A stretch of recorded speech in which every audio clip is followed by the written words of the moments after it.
क्या कोई भाग्य को हरा सकता है? क्या किस्मत को मिटा सकता है? जो भाग्य का लेख है उसे बदला जा सकता है। आइए श्रोताओं, आज मैं आपकी सेवा में एक बहुत शानदार कहानी लेकर के उपस्थित हुआ हूं। आप देख रहे हैं YouTube चैनल अद्भुत कहानी स्टार। आप सभी श्रोताओं का, भक्तों का और सब्सक्राइबर बंधुओं का एक बार फिर से स्वागत और हार्दिक अभिनंदन है। श्रोताओं, एक समय की बात है कि काशीपुरी में, जो प्रसिद्ध नगरी है काशी, विद्वान ब्राह्मणों के लिए जानी जाती है। काशी नगरी में एक त्रिकालदर्शी, वेदों के ज्ञाता, परम विद्वान ब्राह्मण रहा करते थे। श्रोताओं, ब्राह्मणों की उस ब्राह्मण की ख्याति, श्रोताओं उस ब्राह्मण की ख्याति दूर दूर तक फैली हुई थी और दूर दूर से लोग उनके पास अपना भाग्य दिखाने के लिए आते थे। बड़े ज्ञाता थे, हस्तरेखा विज्ञान के पारंगत थे और दूर से पढ़ करके यह बता देते थे कि आपके भाग्य में यह लिखा है। भूत, भविष्य, वर्तमान तीनों के ज्ञाता थे। तो देखिए श्रोताओं, उस ब्राह्मण के घर एक परम तेजस्वी बालक ने जन्म लिया और वह बालक धीरे धीरे बड़ा होने लगा। जब बालक की आयु 6-7 साल की हो गई तो एक दिन वह बालक देख रहा है कि उसके पिताजी के पास बहुत तो लोग आते रहते हैं और अपने भाग्य का लिखा हुआ पूछ करके चले जाते हैं, और वह ब्राह्मण भी जो उनके किस्मत में लिखा हुआ था उसे बता देते हैं। श्रोताओं, उस परम तेजस्वी ब्राह्मण का नाम था गंगाचार्य। गंगाचार्य बड़े विद्वान थे और उनका जो पुत्र था वह सब कुछ देखता था कि मेरे पिताजी क्या करते हैं। देखिए श्रोताओं, एक दिन उस बाल मन में एक प्रश्न पैदा हुआ। जो बालक था उस ब्राह्मण का, गंगाचार्य का, उसके मन में एक प्रश्न आया कि आज मेरे पिताजी से मैं कुछ प्रश्न पूछूंगा। तो वह चल करके अपने पिताजी के पास आया और बाल आवाज में, नन्ही सी मुस्कान के साथ अपने पिताजी से कहने लगा कि पिताजी, तुम इस समस्त संसार के लोगों की भाग्य रेखा देखते हैं, ज्योतिष के ज्ञाता हैं और बता देते हैं कि तुम्हारे साथ क्या होगा। पिताजी, आप मेरा भाग्य क्यों नहीं देख लेते? जब आप इतने विद्वान हैं और वेद शास्त्रों के पारंगत ज्ञाता हैं तो आप मेरा भाग्य देखिए। श्रोताओं, उस ब्राह्मण ने अपने पुत्र की बात सुनी तो कहने लगा, बेटे, अभी तो तुम बालक हो, अभी तुम्हारे भाग्य देखने का समय नहीं आया है। तुम्हारे भाग्य देखने का समय आएगा तो मैं तुम्हारा भाग्य अवश्य देख करके तुम्हें बता दूंगा। हे श्रोताओं, जब ये बात उस बालक ने सुनी तो बालक मन में कुछ दुख मानता है और लौट जाता है अपनी माता के पास। धीरे धीरे और समय निकला और उस बालक के शब्द गंगाचार्य के दिमाग में कौंधने लगे, दिमाग में गूंजने लगे कि मेरे पुत्र ने मुझसे यह कहा था कि पिताजी, आप मेरा भाग्य क्यों नहीं देखते? तो ब्राह्मण के मन में विचार आया, गंगाचार्य के मन में विचार आया कि क्यों ना आज मैं अपने पुत्र के भाग्य को देख लूं कि मेरे पुत्र के भाग्य में क्या लिखा है। हे श्रोताओं, गंगाचार्य ने ज्योतिष को खोला। एक ग्रंथ होता है ज्योतिष, उस ज्योतिष को खोला, अपने गणित को हल किया और देख रहा है उस अपने पुत्र का भाग्य। ब्राह्मण ने जब ज्योतिष को देखा तो सोच में पड़ गया कि अब क्या किया जाएगा। मेरे पुत्र का विवाह एक नीच वर्ग के मछुआरे के साथ होगा और मैं तो एक ब्राह्मण हूं, वेद पुराणों का ज्ञाता हूं, त्रिकालदर्शी हूं, ना कभी नहीं होने दिया जाएगा ऐसा। मैं इस भाग्य को बदल दूंगा, मैं ऐसा कभी नहीं होने दूंगा।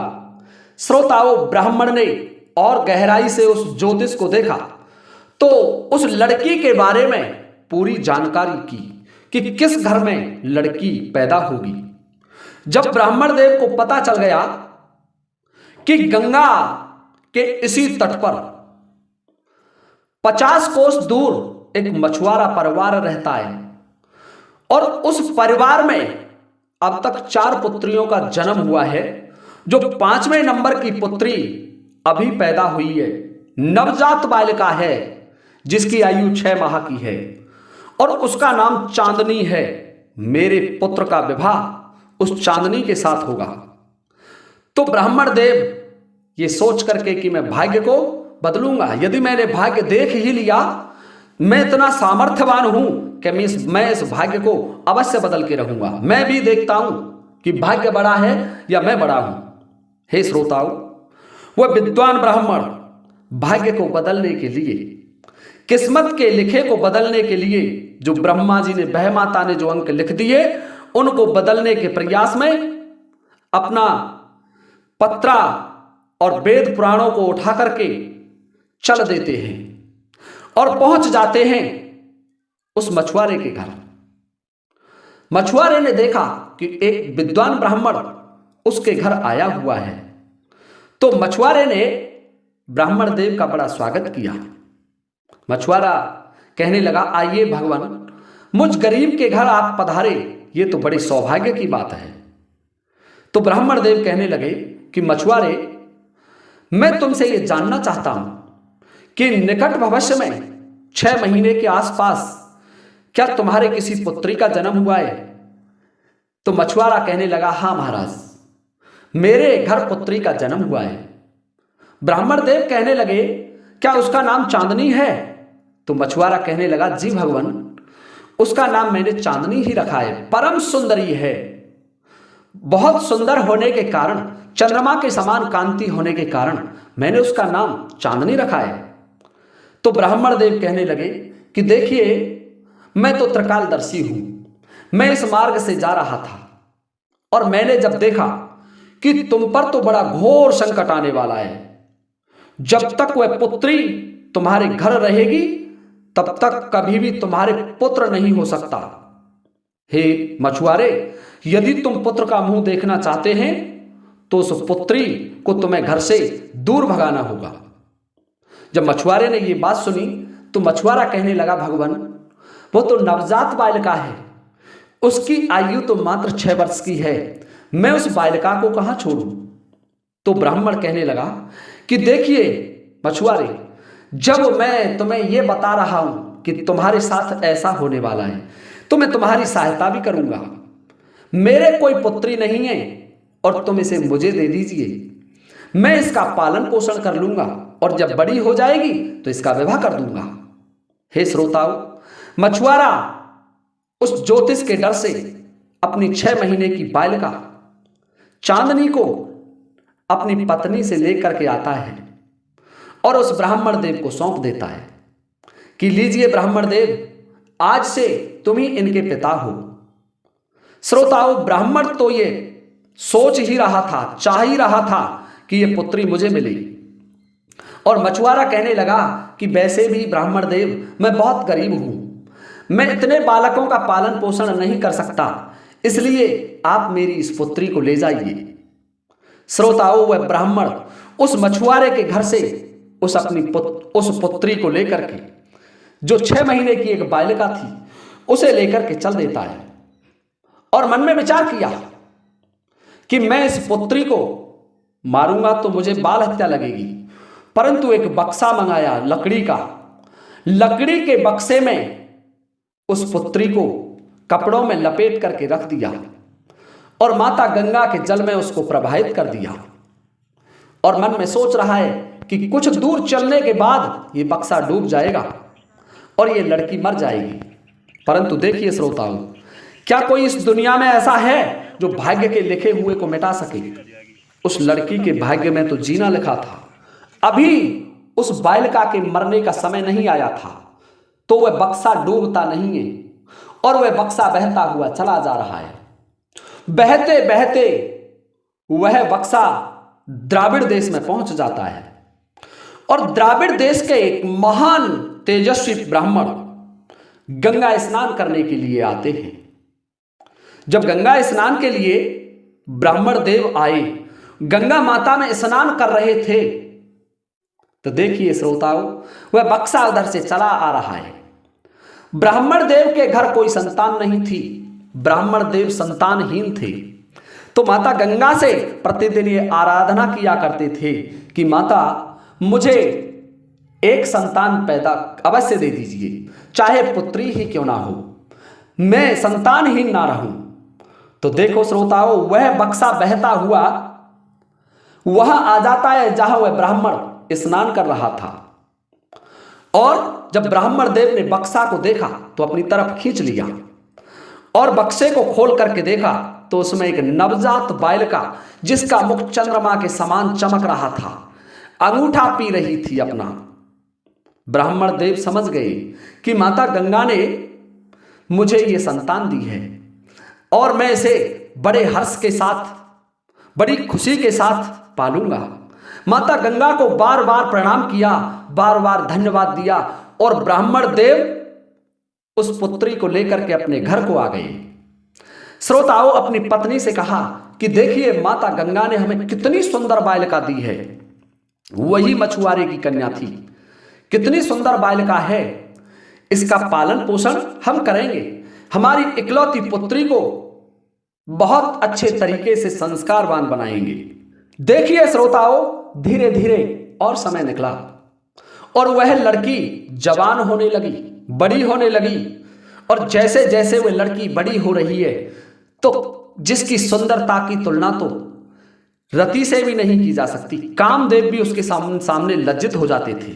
इतनी परम सुंदर कन्या, मानो कोई स्वर्ग लोक से अप्सरा ने जन्म लिया हो। धीरे धीरे बड़ी होने लगी और उधर गंगाचार्य का पुत्र, जिसका नाम चंदन रखा था गंगाचार्य ने, वो चंदन भी धीरे धीरे बड़ा हो रहा है और इधर वो लड़की भी बड़ी हो रही है। देखिए श्रोताओं, जब वह लड़की 16 वर्ष की हो गई तो लड़की के पिता, जो द्राविड़ देश का ब्राह्मण था, उसने मन में विचार किया कि मेरी पुत्री 16 वर्ष की हो गई है, चंद्रमा के समान मुख, अप्सराएं भी उसके रूप को देख करके लज्जित हो जाती थी, ऐसी परम सुंदरी कन्या। तो अपनी पत्नी से ब्राह्मण देव कहने लगे कि देखिए मेरी पुत्री विवाह के योग्य हो गई है और मैं अब अपनी पुत्री का विवाह तय करने जा रहा हूं। तो ये बात जब वो ब्राह्मण की पत्नी ने सुनी तो ब्राह्मण की पत्नी कहने लगी कि महाराज, आप जैसा चाहें वैसा कर सकते हैं, परंतु ध्यान रहे जैसी सुंदर मेरी पुत्री है उसी के समान सुंदर मुझे दामाद मिलना चाहिए, मेरी पुत्री का पति होना चाहिए। श्रोताओं, ब्राह्मण कहने लगा कि तुम चिंता मत करो, मैं मेरी पुत्री के समान ही तेजस्वी और विद्वान पुत्र देख करके आऊंगा। श्रोताओं, ब्राह्मण देव अपनी पत्नी से कह करके अपनी पुत्री का संबंध करने के लिए, विवाह करने के लिए, जिसको सगाई कहा जाता है, सगाई करने के लिए चल देते हैं और पुत्र खोजते खोजते उसी काशी नगरी में आ जाते हैं। और काशी नगरी में प्रसिद्ध ब्राह्मण गंगाचार्य का नाम तो हर कोई जानता था। जब वो द्राविड़ देश के ब्राह्मण ने पूछा कि यहां किसी ब्राह्मण का कोई पुत्र है क्या, मुझे संबंध करना है, मुझे सगाई करनी है, तो कुछ ब्राह्मणों ने बता दिया कि हमारे महान आचार्य जो भूत भविष्य वर्तमान के ज्ञाता हैं, उनके घर एक परम सुंदर पुत्र है जिसका नाम चंदन है। यह बात जब द्राविड़ देश के ब्राह्मण ने सुनी तो मन में सोचने लगा कि मेरी पुत्री का नाम भी चांदनी है और उनके पुत्र का नाम चंदन है, तो चंदन और चांदनी का अवश्य मेल बैठेगा। यह सोच करके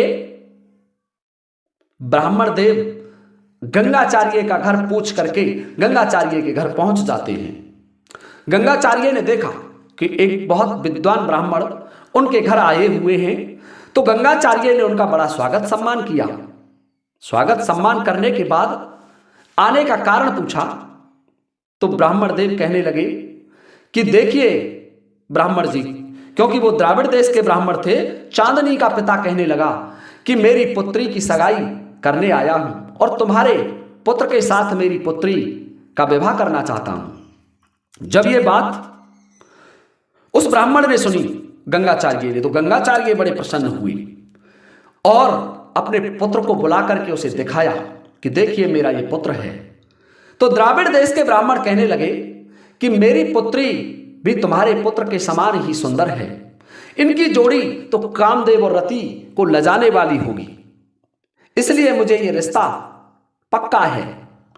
श्रोताओं, गंगाचार्य भी उस रिश्ते को पक्का कर लेते हैं और जब रिश्ता तय हो जाता है तो एक निर्धारित मुहूर्त और समय देख करके, शुभ विवाह, शुभ अवसर और शुभ समय देख करके दोनों का पाणी ग्रहण संस्कार कर देते हैं। विवाह हो जाता है उस चांदनी का उसी चंदन के साथ। देखिए श्रोताओं, भाग्य को बदलना चाहा उस ब्राह्मण ने, गंगाचार्य ने, परंतु भाग्य बदला तो नहीं। जो ईश्वर ने लिख दिया, जो माता वह माता ने लिख दिया, वो अवश्य होता है। और जब चांदनी दुल्हन बनकर के घर आई तो चंद्रमा के समान रूप था उसका। उसे देख करके समस्त नगरवासी कहने लगे कि वास्तविकता में गंगाचार्य का जो लड़का है उसकी पत्नी बहुत सुंदर है, ऐसे मानिए जैसे स्वर्ग लोक की कोई अप्सरा हो। श्रोताओं, विवाह हो गया। गंगाचार्य मन में प्रसन्न हो गया कि मेरे लड़के का विवाह हो गया। अब एक दिन विचार आया, पुत्र के वो शब्द गूंजे उसके दिमाग में कि मैंने जब मेरे पुत्र का भविष्य देखा था, भाग्य देखा था, तो उसमें तो इसका विवाह एक मछुआरे की पुत्री के साथ लिखा था, परंतु मैंने उस भाग्य को बदल दिया। मेरे पुत्र का विवाह तो एक परम विद्वान ब्राह्मण की पुत्री के साथ हुआ है। देखिए श्रोताओं, और धीरे धीरे समय निकला तो वह गंगाचार्य चांदनी से बातें कर रहे थे।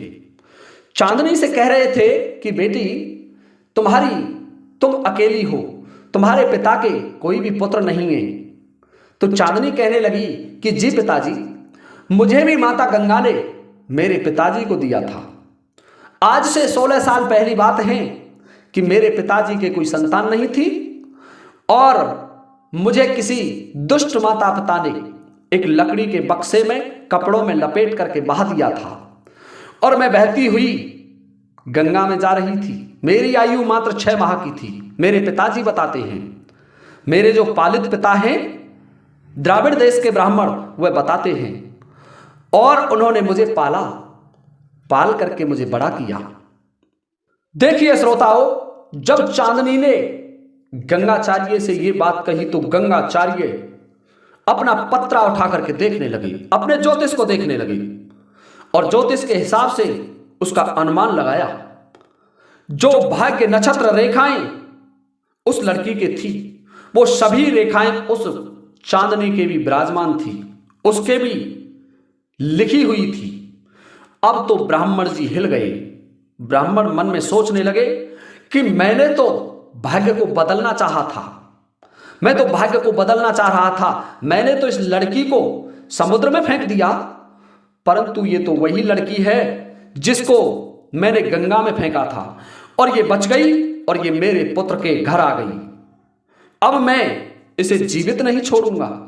देखिए श्रोताओं, सोचने लगा कि मैं भाग्य को बदल के रहूंगा, चाहे कुछ भी क्यों ना हो जाए। देखो श्रोताओं, एक दिन की बात है कि जो चंदन था कहीं किसी कार्य से बाहर चला गया, किसी दूसरे देश में चला गया और घर रह जाते हैं गंगाचार्य जी और पुत्र वधू चांदनी। तो गंगाचार्य अपनी पुत्र वधू से कहने लगे कि बेटी, तू मेरे पुत्र की बहू है और मैं आज तुझसे कुछ मांगना चाहता हूं। जब ये बात चांदनी ने सुनी तो चांदनी ब्राह्मण संस्कारों में पली हुई एक लड़की थी, मछुआरे की, तो वो कहने लगी कि पिताजी, आप जो मांगेंगे वह मैं आपको दूंगी। आप मांगिए, क्या मांगना चाहते हैं, मैं आपको 3 वचन देती हूं।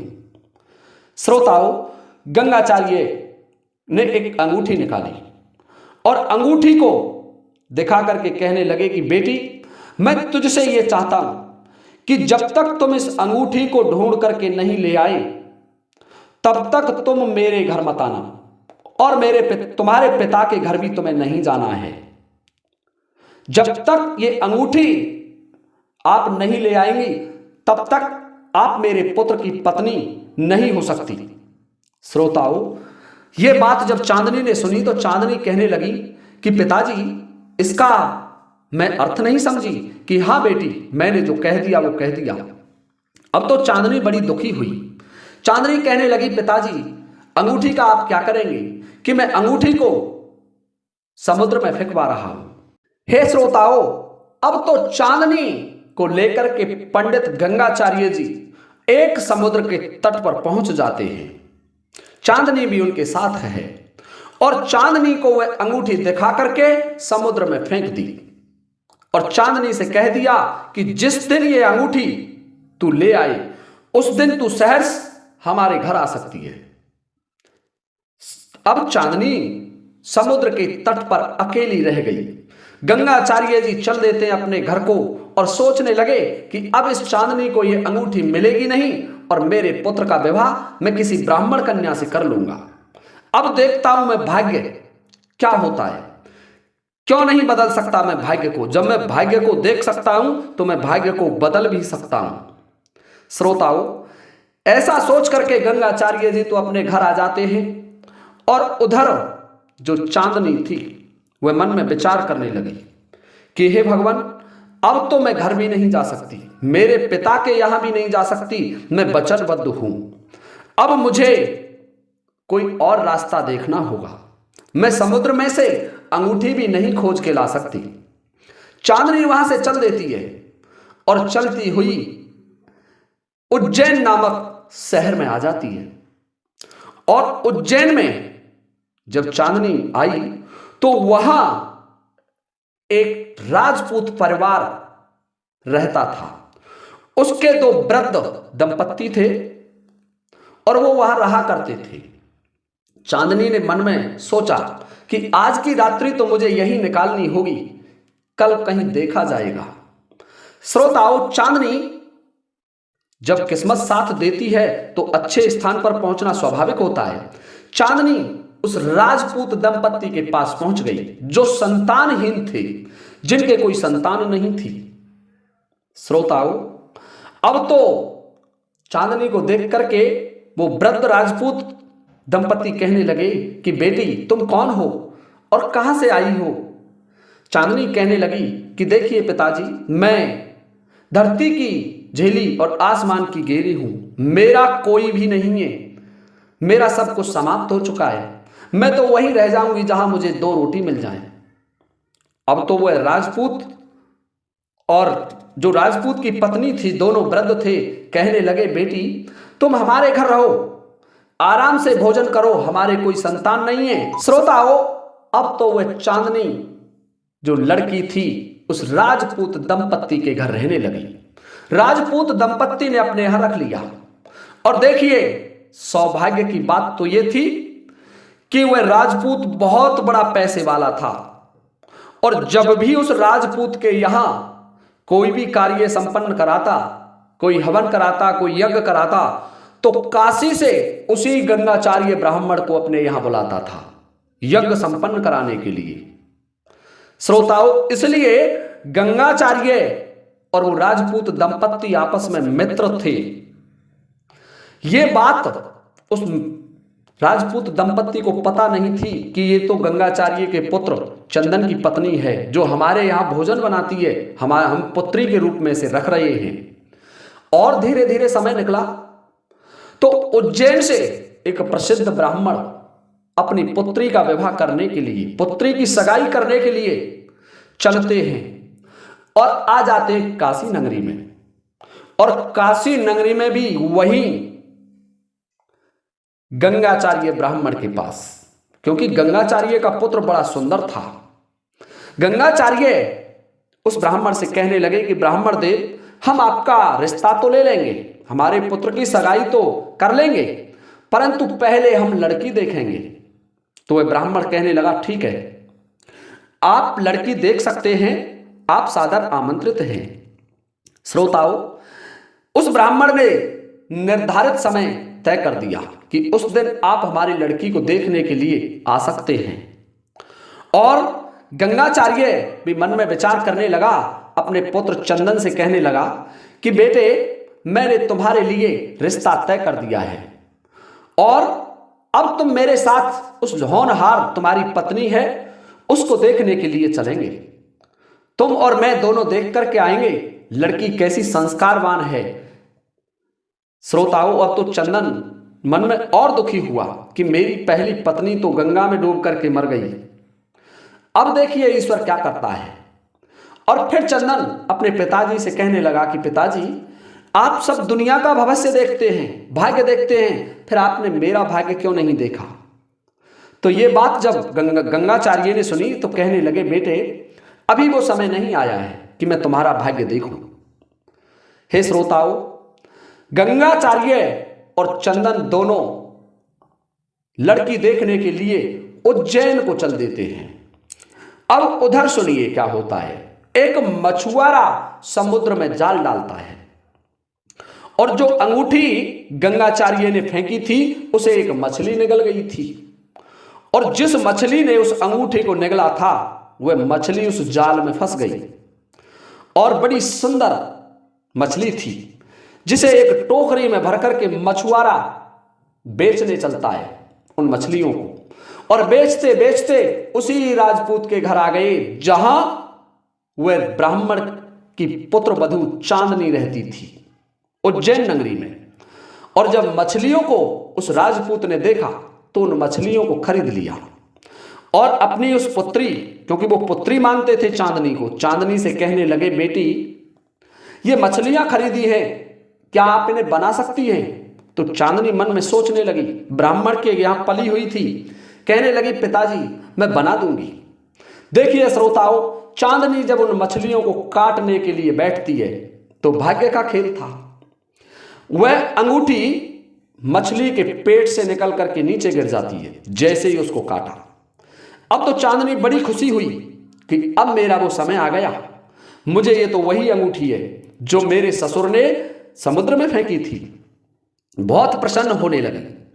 और उधर से देखिए वह गंगाचार्य ब्राह्मण और उसका पुत्र चंदन अपने लिए पत्नी देखने के लिए उसी उज्जैन शहर में आ जाते हैं।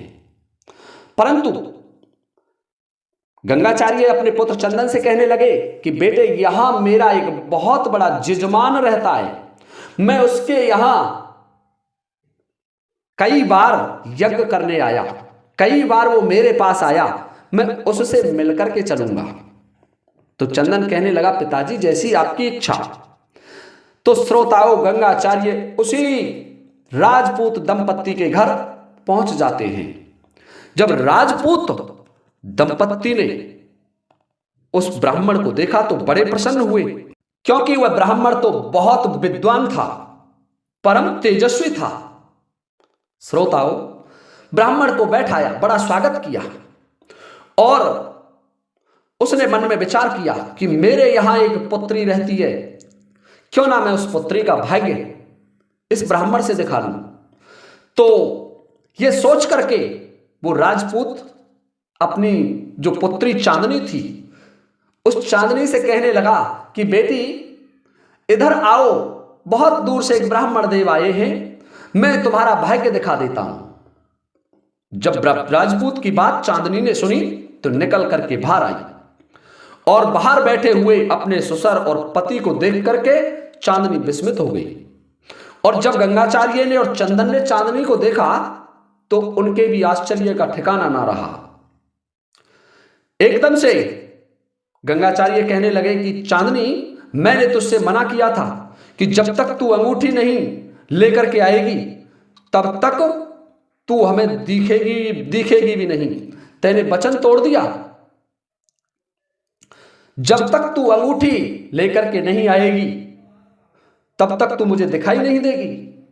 तो चांदनी कहने लगी, पिताजी, ये अंगूठी लीजिए। देखिए श्रोताओं, अंगूठी तो पहले ही मछली के उदर में मिल गई थी।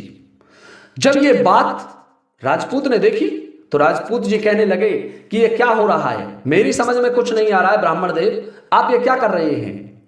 चंदन भी क्रोधित हो गए। चंदन कहने लगे अपने पिता से कि पिताजी, आपने तो कहा था कि चांदनी गंगा में डूब करके मर गई, फिर आपने मेरे साथ इतना बड़ा विश्वासघात क्यों किया?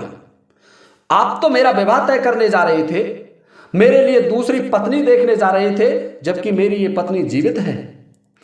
अब वो गंगाचार्य जी क्या जवाब दें? गंगाचार्य कहने लगे, बेटे, यही तो भाग्य का खेल है। मैं अपने किए हुए पर शर्मिंदगी महसूस करता हूं और मैं अपनी गलती मानता हूं कि मैंने भाग्य को बदलना चाहा। मैं ये बहुत बड़ी भूल कर रहा था, ईश्वर के विधान में परिवर्तन करने की सोच रहा था।